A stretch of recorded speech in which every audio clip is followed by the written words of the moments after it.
All right. We're going to do something different today. Today I have Evie because she was tagged in the BookTube friendship tag by Andy and Ritma, which I'll have their original videos down below. And the premise is that before we meet each other in person, we ask each other 5 questions. Mine are all non-bookish, but I think in theory they can be any types of questions. I'm unclear as to the rules, but the big rule was you had to do it before you met this person in person, and we might get to meet each other very soon. So time was of the essence. So I have some questions, Evie. But first, before we get into that, do you want to tell people why they should go subscribe to you? Which obviously they should, but go ahead, self-promo real quick.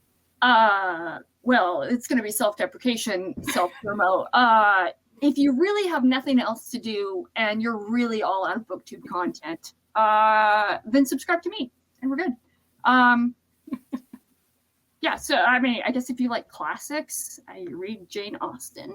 So, and there you go. You also read to really engage with the work. So her wrap-ups are really funny and thoughtful. So it's both. If you want humor, but also someone to analyze the works they read more than just this was enjoyable or not. She does a really good job of that. She probably doesn't believe that, but I think she does. So. I definitely don't read for escapism. Although the most recent book that I finished, I was surprised with how much I liked it because it was pure, campy, totally escapist fun. And I'm like, all right, 5 stars. There you go. Apparently, what was it? I need to know what book won your heart. Zombie Bake Off by Stephen Graham Jones. And it's because it's Stephen Graham Jones. Yeah, I was going to say it's probably because of that. So sometimes if an author can just write perfectly, what I want is a Regency romance from Jemison. Do I read Regency romances? No, but it's what I want. So, all right. Is that the story that you were like, oh, I want this to be longer, or no? I mean, I wouldn't have minded. So this is in the Jemison short story collection, which I have a vlog for. So if you want to know which story, I definitely talk about it there. But right now, that was in December, so I don't remember it. But basically, the setting had a sapphic romance, and it was really cool. But it was only a 70-page story, and I was like, we could explore this longer. We could do that because she is really good at romance, but not very good at giving me only romance. Right? It's normally speculative, which is still also fantastic. But stop making me talk about things. You get to talk now. And tell me your favorite hobby outside of reading. I mean, you probably already know the answer to this, but horses, riding horses, taking care of horses, being around horses. I started getting back into riding 4 years ago now, almost. And I just so happened to be able to start working at a barn on the weekends, and I don't like people a lot. No offense, Angela, but I am much more comfortable with animals, and horses calm me down. They de-stress me when I'm feeling anxious. Working with horses just completely, you can't be anxious around horses because they're just going to feed off of that, and you can't have a 1,200-pound animal being in control of a situation. You have to be in control of that situation. So I just, everything that horses do and provide for me, I just love. So do you have a favorite type of horse, or do you have a specific horse at this place? This is all subsection to this question. I just like horses. So I was afraid that you were going to ask, which one is your favorite horse at the barn? And honestly, each horse at the barn just provides something completely unique. They're just like humans. They have their own personalities and their own strengths and quirks and stuff like that. Riding wise, I love riding one of the horses named Cappy because she's basically me in horse form. She's incredibly anxious. She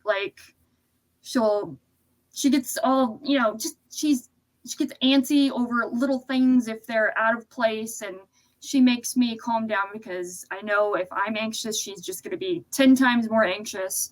And then personality-wise, just there's one named Raven who, if I'm having a bad day and I just want to give him a hug, he'll just stand there and let me hug him all day. He doesn't care.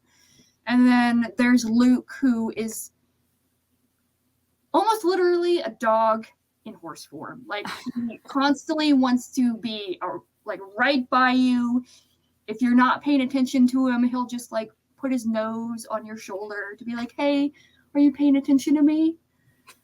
And then there's Rhythm, who is a sassy old lady, and she takes no crap from anyone. So That's great. I think the one that I would like most is Raven, because the one time I got to do horseback riding in the summer, I think my horse was Murphy, and he was such a chill horse. He was just like, I get it, you're a newbie. We're just gonna walk on this trail. I'm not gonna do anything. I'm like, thank you. I really appreciate you. And like, I don't think I've never taken a horse faster than a trot, and even a trot, I was like, oh, this is very fast, and that's like the second level, right? Because it's like walk, trot, canter, gallop. Like that's what I remember from when I was 12. So yeah. And so the funny thing is well, kind of funny, I don't know, is that when I first started cantering, I was freaking out because I'm like, it's way too fast. It's way too fast. And then finally it's gotten to the point where like I realized, oh, you can actually slow down the canter and you can control the speed of the canter now. And I'm like, oh, this is nice. This is nice. So I've finally gotten to the point where whenever I canter, it's what they call a lope, but it literally feels like you're on a rocking horse. Oh, that's awesome. It's awesome. It's so relaxing. All right. Well, just before people think this is a horse channel all of a sudden, I want you to tell me, not necessarily your best or your least favorite, but the most memorable gift you've ever been given. So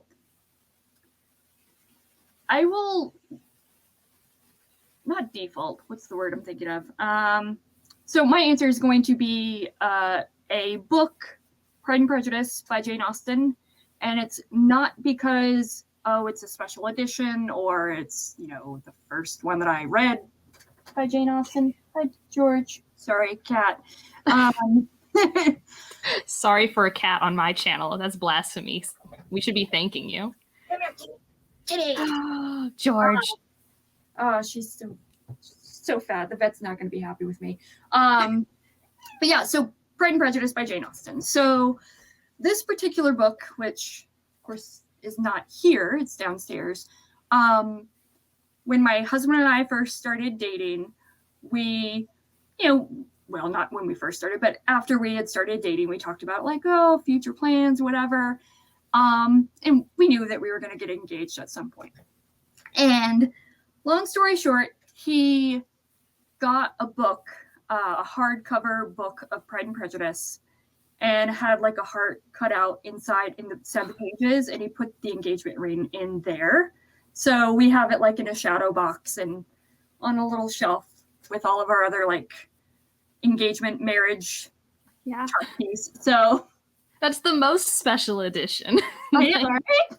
It's like only you have that. That's so sweet. Did you know it was happening? Like, because you probably already owned like a million Pride and Prejudices at that point. Well, so he had made I knew that he had the ring because I literally picked out the ring. I was like, I like that one. Get that one. It was just a matter of like, when was it going to actually happen? And he made an excuse of like, oh yeah, I have to go to my buddy's house because, his mom had books that they want to donate. So I'm going to help him donate stuff. And then he admitted, obviously, after the fact, he's like, yeah, I got this and I needed to find somewhere to like put it together. And I'm like, oh, okay. And he's like, they didn't have an option for John Keats. So I defaulted to Jane Austen. I was like, thank you. Thank you for actually listening to me.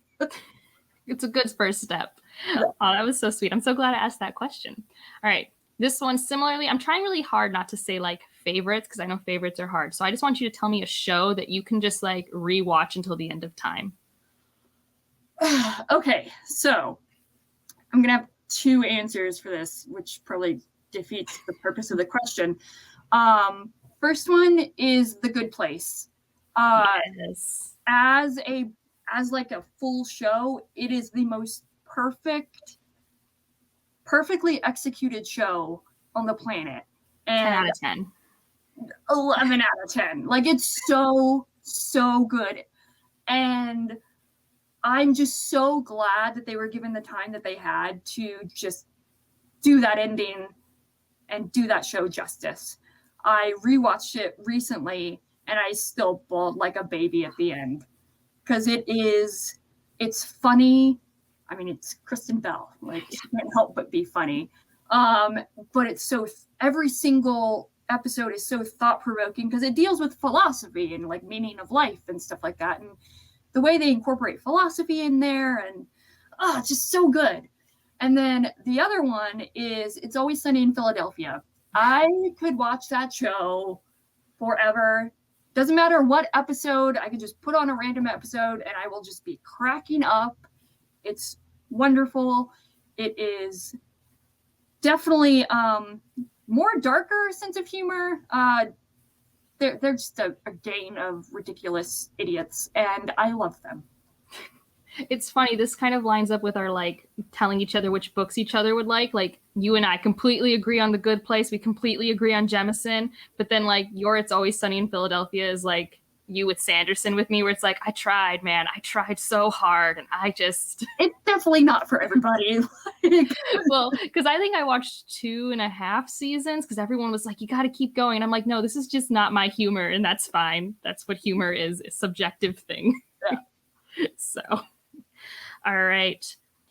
Okay, this is kind of one of those cliche questions, but I legit think it says a lot about a person, what they say, and I just want to know what your superhero power is. Ooh, oh, God. Oh, dear God. Superhero power.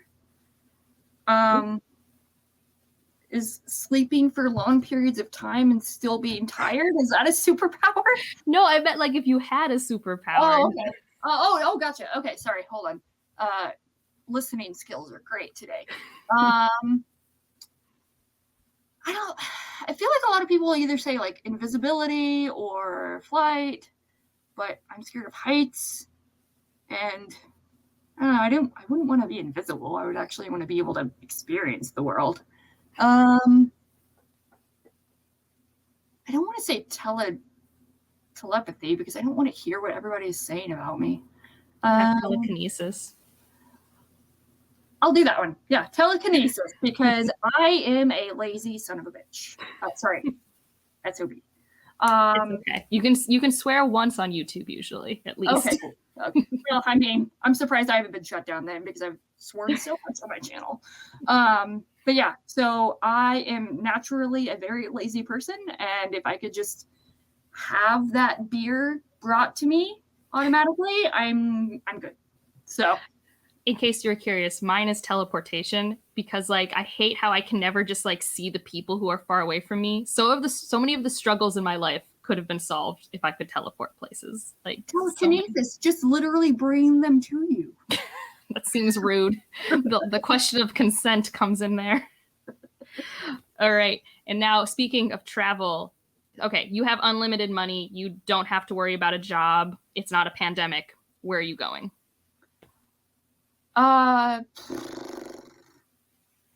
Antarctica, because I want to see the freaking penguins. You know, you could also see them in South Africa. I feel like people always forget about that. But, you know, it's very secluded. That's true. Like, you know, there's not many people there. So there you go. You know, I mean, it's definitely not what I expected. Give you the whole world and you choose one where you need a lot of winter coats. Like a lot. I love cold weather. I'm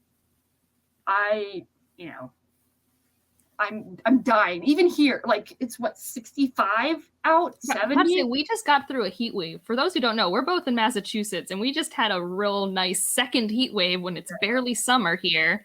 Oh, the summer's gonna suck so bad. And it's actually like 65 today after it's been 90 for 3 days. So you are weak. And I bet you even have central air. I live in like one of those apartments in Boston that was made 200 years ago. Yeah, I have central air, and I have it's a desk fan that like just sits on my floor and just shoots right up at me. And I'm still just like, I'm sweating. It's so hot in here. You need to just move up to Maine. Right? Or northern Canada. You can do that. Yeah, there's more north. There's definitely more north to go with land that isn't Antarctica. As long as I can get internet access. So you can't do that in Antarctica. I'm pretty sure that's limited. It's kind of like how in like Alaska, it's still set up how it used to be in like the 90s here for internet, because it's just not as easy to wire everything. So there's like more strict data surcharges. I learned that from a friend. Interesting. Yeah, I mean, we have data caps here, but it feels unlimited, but it doesn't feel unlimited in Alaska. At least that was as of 3 years ago. So time moves on. But that's this. I asked you these questions. My answers to her questions, which were way more creative than mine, are on her channel and will be listed in the description. And I should tag someone. I'm going to tag Leslie from the Nerdy Narrative, because I think she would be great at receiving and asking questions. And who else will I tag? I will tag Judith from Dead Good Book Reviews, because she also just hit 1,000 subscribers, and I'm just so happy for her. And like, she is one of the funniest booktubers, and people need to check her out. Like, I'm just gonna put her Starlight barking video down in the description again, because guys, it's like so good. Like, top tier quality. And she has an Animorphs like series going on if you're into Animorphs. Or even if you aren't, like if you just wanted to know what Animorphs was about, she basically just does a synopsis with a lot of sass for each video. It's pretty fantastic. I literally died laughing watching them, and very few comedians get that response from me. So it's amazing. But that's this video. If you want to leave an emoji, leave one of a cat because George showed up. And like if you liked it, subscribe if you want to, and I'll see you in the next one. Bye.